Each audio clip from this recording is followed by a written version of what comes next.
नमस्कार श्रोता बंधु मु पुणी थे आपण मो चैनल को स्वागत करुच्ची।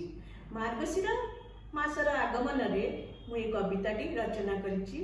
तेणु मार्गशीर मास को चलतु स्वागत करबा। मो कविता ओ मार्गशीर। ओ मार्गशीर तुमको शत शत प्रणाम। ओ मार्गशीर तुमको शत शत प्रणाम। थरथरिया शीतरे तुम आगमन आनंदित मन सुरभित गगन पवन उत्फुल्लित हो उठे प्राणय मन। शुभ गुरुवार माँ लक्ष्मी का आगमन पूरे पूरे घरे घरे माँ को पूजन। चिता झुटी मुरुजरे पूरी उठे आंगन पिठापणा महकरे महकई जीवन। घरे घरे माँ लक्ष्मी होइचंती विजे धन धान्य रे घर द्वार सजे। खुशी मनरे कृषक साउंटाए धान हला पूरी उठे महकी जाए मन।